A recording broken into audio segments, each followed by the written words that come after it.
साथियों, आपसे एक महत्वपूर्ण विषय पर वार्ता करनी है और वार्ता है हिंसात्मकता के संबंध में। हिंसात्मकता को पहचानिए और कानून का रास्ता अपनाइए। गैरकानूनी रास्ता आपको स्वयं को भी परेशानी में डालेगा, पुलिस को भी परेशानी में डालेगा और उससे किसी का भी लाभ होने वाला नहीं है। बौद्धिकता और दूरदर्शिता कायरता नहीं है। देश की सीमा पर लड़कर मरने वालों और मारने वालों को वीर कहा जाता है, लेकिन गली, खेत, घर, यात्रा, कार्यालय और ऐसी जगह जंगल में लड़ने वालों को, मरने मारने वालों को मूर्ख कहा जाता है। कोई वीरता की बात नहीं है।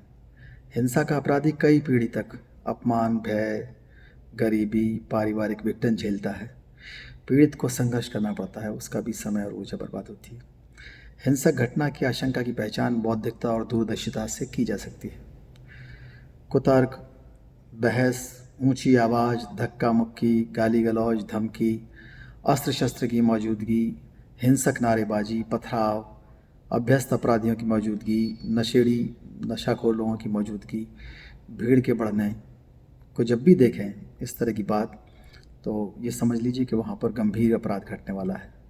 ऐसे माहौल में एक तरफ होकर बचाव करते हैं, पुलिस बुलाइए, पीछे हट जाइए। पीछे हटना कोई कायरता की बात नहीं। शांति स्थापित करने के लिए अपील करें, कानून का रास्ता अपनाएं। अगर आप प्रभावशाली हैं, अपने प्रभाव से सबको बचाने का प्रयास कर सकते हैं तो करें। तमाशबीन बनेंगे तो निश्चित रूप से उसमें किसी न किसी का हौसला अफजाई होगा और किसी का हौसला कम होगा। और कई बार ऐसा होता है कि असली दो पक्ष के झगड़े में तमाशबीन शिकार हो जाते हैं हिंसा के। पुलिस के नंबर रखिए, पुलिस के बीट आरक्षी, चौकी प्रभारी, थाना प्रभारी, कंट्रोल रूम और वरिष्ठ अधिकारीगण के नंबर, मजिस्ट्रेट्स के नंबर, पत्रकारों के नंबर या इस तरह के जो प्रभावशाली लोग हैं जो कानून व्यवस्था में आपकी हेल्प कर सकते हैं, अन्य अधिकारीगण की, अन्य सामाजिक कार्यकर्ता हैं, किसी न किसी का नंबर मिलेगा और समय से अगर पुलिस बुला लेंगे तो बड़ी घटना होने से बच सकती है। अगर आपको लगता है किसी से खतरा है तो उसके खिलाफ प्रिवेंटिव एक्शन करा सकते हैं। पुलिस 107-16 में बाउंड डाउन करेगी मजिस्ट्रेट्स के द्वारा। और आपको अगर लगता है कि आसपास में कहीं अपराधी ठहरे हुए हैं तो उनकी गुप्त सूचना दीजिए, उससे भी आपको अप्रत्यक्ष रूप से लाभ मिलेगा। आत्मरक्षा का आप प्रशिक्षण ले सकते हैं, उसमें जो जो धाराएं दी हुई हैं आईपीसी की, उनकी जानकारी रखने से भी फ़ायदा होगा, उसकी चर्चा करने से भी फ़ायदा होता है। वकील से, पुलिस से, जज से संपर्क रखें, मार्गदर्शन लीजिए। सिविल डिफेंस के सदस्य बन सकते हैं या उसके नज़दीक रहिए।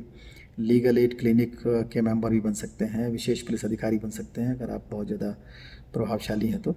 शांति समिति के सदस्य बन सकते हैं। ग्राम सुरक्षा समितियों में भी आप योगदान दे सकते हैं, जो थाने में उसकी लिस्ट रहती है वहीं से बनती है।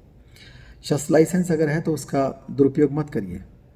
कई बार ऐसा होता है कि आपका लाइसेंस, आपका शस्त्र छीन करके आप ही को मार दिया गया। अगर आप अप्रशिक्षित हैं तो वो आपके लिए बहुत ज़्यादा मुश्किल में डालने वाली चीज़ भी हो सकती है। कानून का ज्ञान और सूचना तंत्र, आधुनिक एम्पावरमेंट, सशक्तिकरण के उपाय हैं नए। अगर कानून का ज्ञान है तो आप ताकतवर हैं, आपसे कोई आसानी से अटकेगा नहीं। अन्य अत्याचार पीड़ितों की मनोवैज्ञानिक और धन से सहायता कीजिए। इलाज, पैरवी, हौसला अफजाई में मदद करें। आपको भी सहायता मिल सकती है अगर दूसरा कोई पीड़ित है, किसी के महिला के ऊपर अत्याचार हो रहा है या किसी कमज़ोर पुरुष के ऊपर अत्याचार हो रहा है तो उसमें सहायता कीजिए। ये इस तरह की करुणा की भावना, सहानुभूति की भावना, समानुभूति की भावना आपको मदद करेगी। खेल प्रिय रहिए और खेल प्रिय समाज बनाइए, खेल प्रिय परिवार बनाइए। व्यायाम करिए, खेल का सामान, सीसी कैमरा रखिए। सीटी, लाठी, टॉर्च की बहुत महत्ता है। मोबाइल से वीडियो बनाएं घटना का, लेकिन बचाव कार्य में रहिए, उसको वरीयता दीजिए। यह ना हो कि अगर आप किसी को बचा सकते हैं तो बचा नहीं पा रहे हैं और आप वीडियो बनाने में व्यस्त हैं। कोई कमज़ोर है तो उसको आप बचाने की अपील कर सकते हैं, गैरकानूनी काम होने से रोक सकते हैं, उसको वरीयता दीजिए।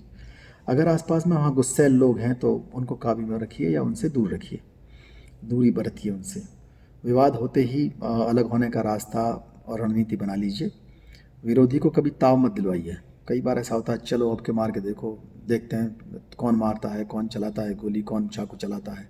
इस तरह ताव मत दिलाइए, चढ़ाइए मत।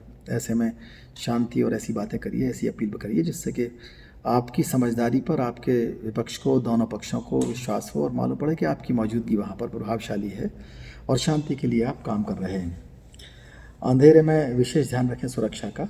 घर की सुरक्षा की रणनीति बनाइए। छत से भी घटनाएं होती हैं, कई बार अपराधी घुस आते हैं छत से, कई बार दरवाज़ा कमज़ोर है तो उसी से मॉब लिंचिंग भी हो सकती है। उस संबंध में किसी भी तरह से अगर आपके घर की सुरक्षा की रणनीति है तो फ़ायदा होगा।